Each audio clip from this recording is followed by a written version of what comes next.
Friends, welcome back to my channel. ఈరోజు ఈ వీడియోలో నేనైతే అర కేజీ చికెన్ తీసుకున్నాను. చికెన్ ఫ్రై ఎలా చేయాలో మీకైతే చేసి చూపిస్తాను.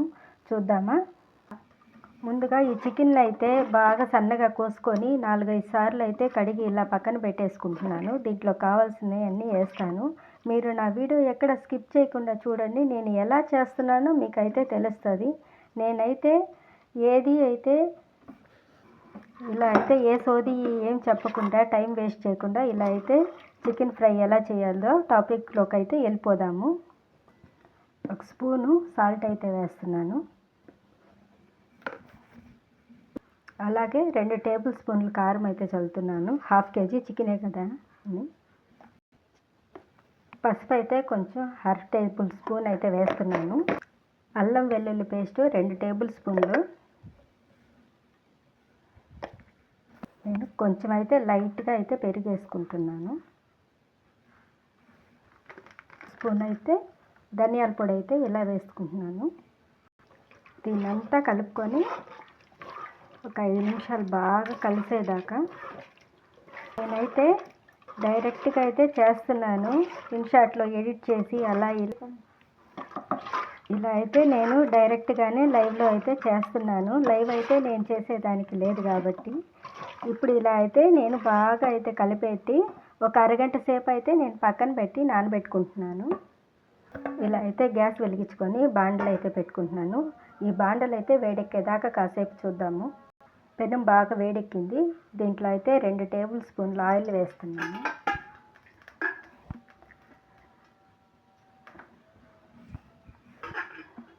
ఆయిల్ దాకా అలా ఉన్నాం కాసేపు.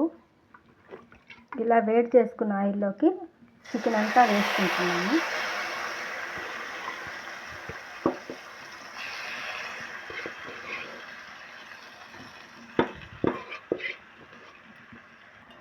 చికెన్ అంతా ఇలా బాగా కాసేపు కలిపెట్టుకోవాలి. అంతా కిందకి పైకి ఇలా అయితే కలిపెట్టుకొని ఒక ప్లేట్ అయితే మూత పెట్టుకున్నాము. అయితే మరొకసారి అయితే కలిపెట్టుకున్నాము చికెన్. ఈ వాటరే సరిపోతుందండి ఈ చికెన్లోకి. బాగా ఉడకనిచ్చుకున్నాము. ఈ లోపల అయితే మనము దీంట్లోకి వేసే మసాలా పొడి అయితే తయారు చేసుకున్నాము. అలా ఇలా మూత అలాగే పొయ్యి మీద ఇలా బాండ్లు అయితే పెట్టుకున్నాను. 2 టేబుల్ స్పూన్ వరకు ధనియాలు వేసుకుంటున్నాను. ధనియాలు కొంచెం జీలకర్ర పొడి అయితే దాంట్లోకి యూజ్ చేయలేదు కాబట్టి ఇందులో వేస్తున్నాను. అలాగే రొంత చెక్క 2 మొగ్గలు వేస్తున్నాను. లో ఫ్లేమ్లో పెట్టుకొని ఇలా అయితే బాగా వేయించుకోవాలి.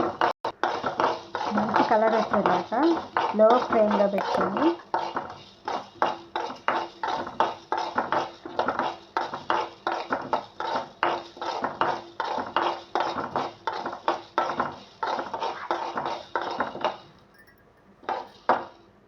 చూడండి. ఇవన్నీ బాగా కలర్ వచ్చాయి. ఇవైతే నేను దంచుకొని పౌడర్ చేసుకుంటాను. ఇలా అయితే మసాలా పొడి తయారైపోయింది. ఇప్పుడైతే మనము ఏం చేసుకుందాము.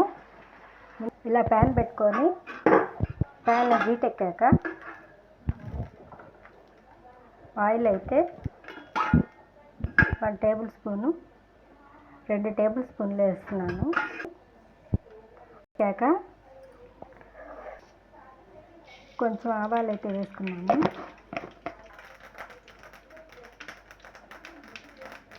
ఆవాలు వేగాక ఎర్రగడ్డ అయితే వేసుకున్నాను. సన్నగా తరుక్కున్న ఎర్రగడ్డలు.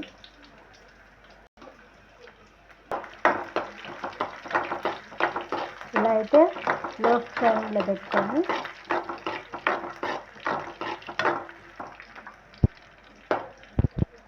రెండు రెమ్మలు కరివేపాకు ఇలా వేసుకున్నాను. తరిగిన కొత్తిమీర కొంచెం ఇలా కలిపెట్టుకుని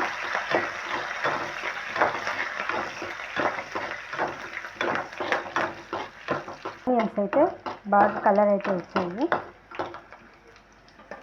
ముందుగా ఎలా ఉడికించిన చికెన్ అయితే తీసుకున్నాను.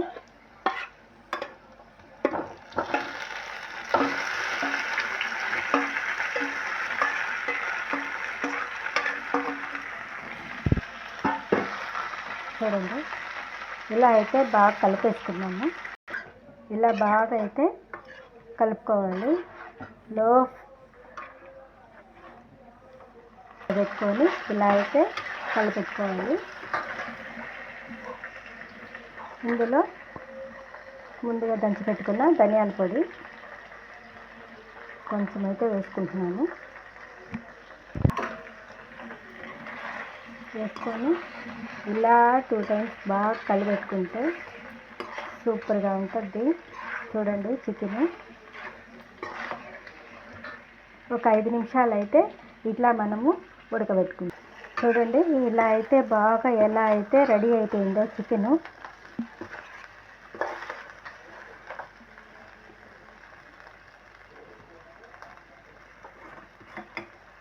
ఇలా అయితే నా చికెన్ ఫ్రై అయితే అయిపోయింది. వేడి వేడి అన్నంలోకి ఇలా పప్పుచారు వేసుకొని 2 ముక్కలు ఇలా పెట్టుకొని తింటూ ఉంటే సూపర్గా ఉంటుందండి. ఈ పప్పుచారు ఎలా చేయాలో నెక్స్ట్ వీడియో అయితే మీకు అప్లోడ్ చేస్తాను. నా వీడియో కానీ మీకు నచ్చితే ప్లీజ్ లైక్, షేర్, సబ్స్క్రైబ్ చేసుకొని చూడండి ఫ్రెండ్స్. బాయ్.